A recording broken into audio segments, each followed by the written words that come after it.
Hello, I'm Brian Wizard, and I'm at the Warhawk Museum in Nampa, Idaho, just outside of Boise. And I'm here to autograph my award-winning DVD, my award-winning novel, and my award-winning photo book. Award-winning. At a welcome home for Vietnam veterans. Yeah. So, that's really big stuff. But not nearly as big as the two guys you're going to meet who haven't seen each other for 48 years. And because of me, my stuff, the connection is going to happen in this video. Watch it. You'll like it.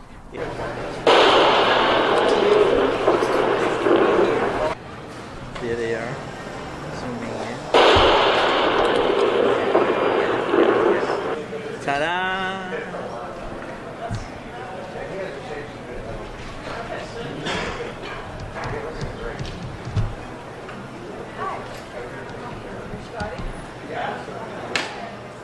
So there it is.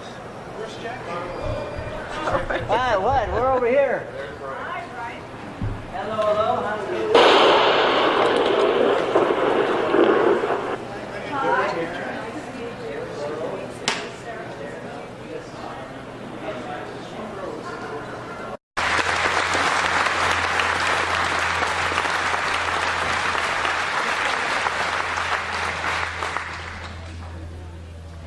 Well, thank you, Sue, for that very kind introduction, and thank you folks for being here today and sharing this very special event with us in this incredible setting. The Warhawk Museum certainly knows how to treat Vietnam veterans, don't they? And for that, we should all be grateful.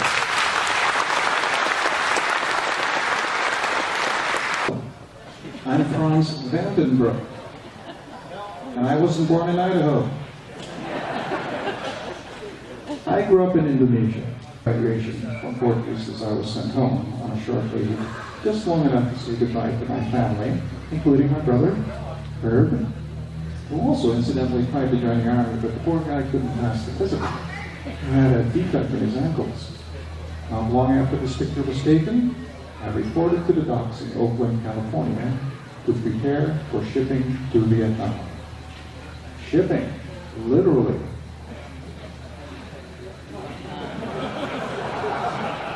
This is the USM General William Weigel, a worn-out, clapped-out, beat-up, leftover World War II troop carrier, a boat. Now I realize the Navy guys would call this a ship. The Rear Army, this was an effing boat.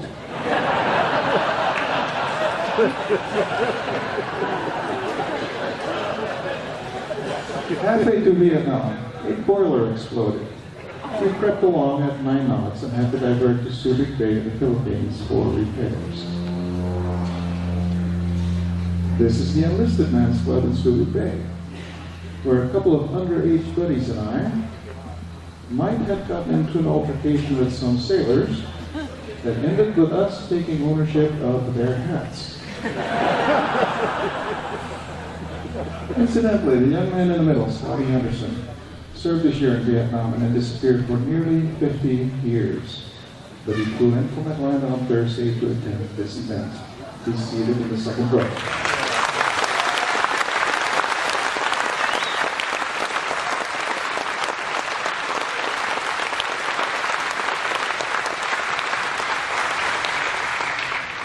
Don't do that, the man is trouble. Watching you. So anyhow, I just want to do this thing. Go ahead. Okay. All right, here we are at a table after the big gig. Van, Scotty, 48 years later, here they are, just like the old days. And we just tell them more stories. And we're going to tell a little bit, because I was on Pollution 4. Scotty was the first crew chief of Pollution 4. And he's going to explain a little bit how that happened. Well, Tell us some. They needed a smoke ship, and we didn't even really know what a smoke ship was at the time. The company commander came into the hooch, and he walked over to one of the crew chiefs, and he said, we want you to convert your ship over to a smoke ship. Well, what's a smoke ship? So it was explained to him. Well, they roll in first, and they go real slow and very low and right up to the tree line, so that they could kiss the enemy's butt and try to protect the other guys. And the crew chief said, "No, I won't do it." So then he turned around to me and asked me if I'd do it, and all I could see was, hey, that's what I was over there for, as far as I was concerned. That's what I wanted to do. Because when Van and I, we were trained for doing something, so let's do it. And then when we got into the assault helicopter unit, and I had the chance to crew a smoke ship, heavens, yeah, I volunteered for it. Look at me split. And you had sure. 6 guys at first. We had 6 guys, the aircraft commander, the gear pilot, co-pilot, the crew chief, and 3 gunners. And so whenever they said heavy left or heavy right, there'd always be 3 on one side and 1 on the other. Otherwise, it was 2 guys per side. So it was a lot of firepower going out, and we had 50 caliber machine gun boxes for our ammunition, and we had like close to 2,000 rounds per box. So there was a lot of weight. Yeah. But I remember on some of the smoke ships, smoke missions that we went on, you could fly that helicopter for an hour and 45 minutes to 2 hours. Yeah. And as far as I can tell, he was the best pilot for the job simply because he had no fear. You know? And I'm colorblind, and one day I spotted enemy action at the 2 o'clock position, and I told him we got action at 2 o'clock. He drops the nose and has a look and sees nothing. Now we're about 20 miles inside Cambodia, and he's not seen anything, but here we go, down, and I'm going, well, this is wrong, because now you put the 2 o'clock and the 12 o'clock, and there's about 300 people. You know, he couldn't see him because of the camouflage, but I'm colorblind. The advantage of being colorblind is you can tell shades from one to another, and he could see it just as plain as a plate of lobster sitting in front of him. So I'm getting a little panicky, you know. You're bringing him right into us. What are you going to do? And what made him the great pilot was he just took it all the way down. Kill them all. And it was the North Vietnamese base camp in Cambodia. He just scoots us right across that base camp. You know, and I started shooting before he said, suppressing fire. And we get it, and I look across the other side, and there's the bunker. There's 3 guys in it. And I could see, I just knew they were freaking out because they're looking this way, and all the action's coming from behind them.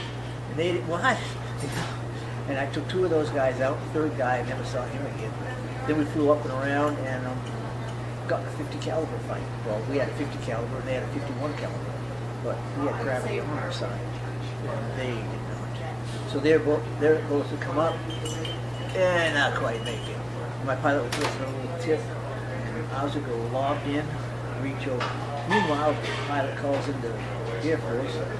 If there's anybody in the neighborhood, and this B-52 bomber says, yeah, we're about 5 minutes out. Better get out of there. But for a B-52, 5 minutes isn't much. And I have a picture of the sport that I won an award for, smoke ships, always leading the way, of that base camp being lifted up 1,500 feet of dust. Now that was a good day, but we couldn't claim any body count or anything because The B-52s took it. no, Cambodia. There's no count. Yeah. It never happened. Well, And you were in the. How was your gunship arm? Did you have the wart, the grenade launcher? We had a variety. The very first one had a minigun, miniguns on both sides, miniguns, 6-barrel Gatling gun type affairs, and these were capable, if you cranked them up really fast, of 6,000 rounds per minute. But we slowed it down initially to 4,000 because we were using ammunition too quickly. Yeah. And slowed it down again to 2,000. All we had to do was slow the motor down. And at 4,000 rounds per minute, you're out of around 20 seconds. So 2,000 rounds, and you will only fire them in bursts. Sounded like an elephant fart. Whoop. Yep. Yeah. But when you're when you're sitting about 4 feet away from the ends of those barrels when they rotate, as I was, the shock waves coming off it are so severe, you just have to stop what you're doing momentarily as the pilot would fire. Because it fired in bursts. And if you kept shooting it, it just rattled you. And that's the reason I'm deaf today, I'm sure, because those miniguns just...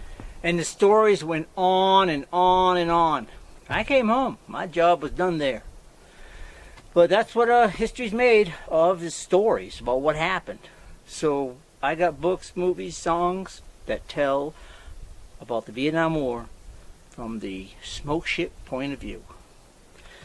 On that note, I'm going to leave you with a series of notes to think about.